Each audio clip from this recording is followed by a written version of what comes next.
ED और CBI के बाद अब आरबीआई का भी गला घोटा गया। यह सवाल आज सबके जहन में है। अगर आपके जहन में नहीं है तो यह वीडियो देखने के बाद आपके मन में भी सवाल पैदा हो जाएगा, क्या आरबीआई की स्वतंत्रता को भी पूरी तरह से खत्म कर दिया गया? आरबीआई कुछ बोल ना सके, कुछ सुझाव ना दे सके, क्या इसीलिए आरबीआई को सबक सिखाया गया था? मोदी सरकार को विपक्ष चिताए, सुप्रीम कोर्ट चिताए, आरबीआई चिताए, मोदी सरकार को कोई फर्क नहीं पड़ता। आरबीआई ने मोदी सरकार को भयंकर रूप से चिताया कि बड़े पैमाने पर अगर सरकारी बैंकों का अपनिजीकरण करते हैं तो वो खतरनाक है। आरबीआई की ओर से चेतावनी के बाद भी आरबीआई को इस पर सफाई देनी पड़ी थी, लेकिन चिताने के बाद मोदी सरकार ने क्या किया वो आगे मैं आपको वीडियो में बताऊंगी, तो वीडियो को पूरा जरूर देखिएगा। 18 अगस्त 2022 को आरबीआई की ओर से मोदी सरकार के लिए एक वार्निंग रिपोर्ट जारी होती है। बड़े पैमाने पर बैंकों के निजीकरण से फायदे से ज्यादा नुकसान होगा। Big bank privatisation of banks can be harmful. दरअसल आरबीआई की एक सर्च टीम होती है जो इकोनॉमिक कंडीशन पर एनालिसिस करती है और हर महीने रिपोर्ट तैयार करती है, रिपोर्ट जारी करती है। 18 अगस्त को आरबीआई की रिसर्च टीम एक रिपोर्ट तैयार करती है और एक बुलेटिन जारी करती है। पूरी तरह से सरकार विरोधी वो बुलेटिन साबित होता है।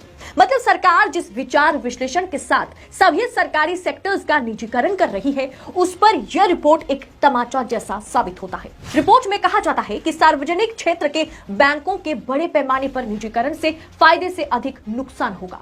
आरबीआई ने इस मामले में सरकार को ध्यान से आगे बढ़ने की सलाह दी है। इसके फायदे व नुकसान सभी जानते हैं। पारंपरिक दृष्टि से सभी दिक्कतों के लिए निजीकरण प्रमुख समाधान है, जबकि आर्थिक सोच ने पाया कि इसे आगे बढ़ाने के लिए सतर्क दृष्टिकोण जरूरी है। इस रिपोर्ट की, इस वार्निंग की खूब चर्चा हुई और दूसरे ही दिन आरबीआई को इस पर सफाई देनी पड़ी थी। आरबीआई ने सरकारी बैंकों के निजीकरण यानी गवर्नमेंट बैंक प्राइवेटाइजेशन के मामले में सफाई दी थी बकायदा।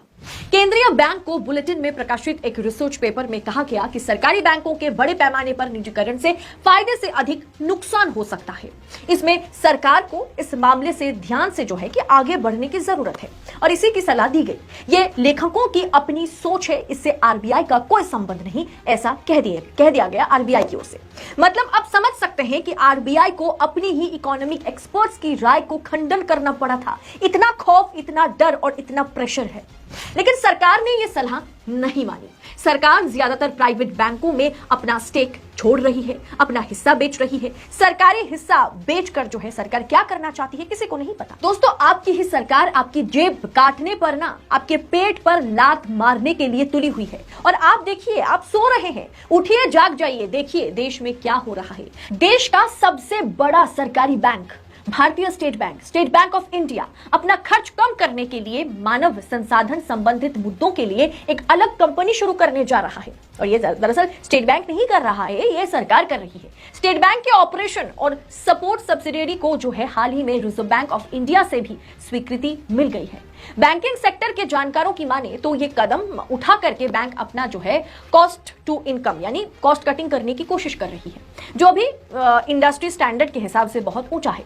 ऐसा इसीलिए है क्योंकि पूरे देश में एसबीआई ने बैंक शाखाओं का एक बहुत बड़ा नेटवर्क स्थापित कर रखा है और महज 2 दिन पहले 95 पदों की भर्ती जो है एसबीआई में हो रही है। लेकिन ये कॉन्ट्रैक्ट बेसिस रिक्रूटमेंट है, यानी सरकारी बैंक एसबीआई वहां भी अब जो है ना एम्प्लॉयमेंट है नहीं, जो है कि कॉन्ट्रैक्ट के बेसिस पर वहां पर जो है कि कर्मचारी लिया जा रहा है। आप अग्निवीर को देख लीजिए, वहां भी कॉन्ट्रैक्ट के बेसिस पर रिक्रूटमेंट हो रही है। सेना में जहां नेशनल सिक्योरिटी की बात है और एसबीआई सबसे बड़ा बैंक है, सरकारी और प्राइवेट मिला करके भी एसबीआई सबसे बड़ा बैंक है और जहां पर प्राइवेट वे में रिक्रूटमेंट हो रही है, कॉन्ट्रैक्ट के बेसिस पे रिक्रूटमेंट हो रही है।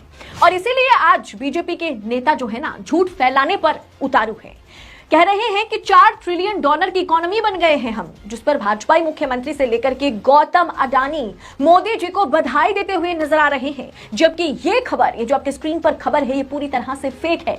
सरकार ने ऐसी दावों की कोई पुष्टि नहीं की है। जयराम रमेश ने कहा कि मोदी जी झूठ के सहारे चुनाव जीतने की कोशिश कर रहे हैं और 2024 चुनाव से पहले ये दिखाने की कोशिश हो रही है कि देखिए हम $4 ट्रिलियन की इकोनॉमी बन गए हैं।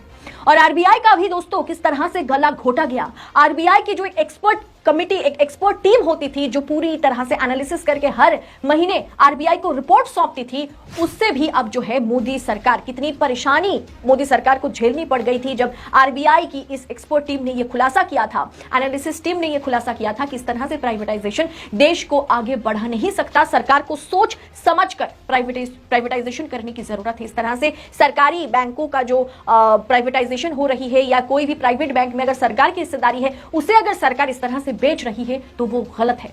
और जब आरबीआई ने इसका खुलासा किया, आरबीआई की एक्सपर्ट टीम ने इस पर एक रिपोर्ट, एक वार्निंग रिपोर्ट जो है सौंपती है, बुलेटिन जारी करती है, तो कहीं ना कहीं उसे दबाने की, उसे झूठ प्रूफ करने की कोशिश सरकार करती है। और इसी तरह से आरबीआई की जो स्वतंत्रता थी उसे पूरी तरह से जो है निचोड़कर, उसका गला घोटकर सरकार आरबीआई को भी ईडी और सीबीआई की तरह अब इस्तेमाल करती हुई नजर आ रही है। क्या दोस्तों आप भी मानते हैं कि हमारे देश में पहले के समय में जिस तरह से आरबीआई गवर्नर सरकार को सलाह देते थे, जिस तरह के बुलेटिन जारी करते थे, अब वो दौर कहीं ना कहीं खत्म सा हो गया है? आप अपनी राय कमेंट कर जरूर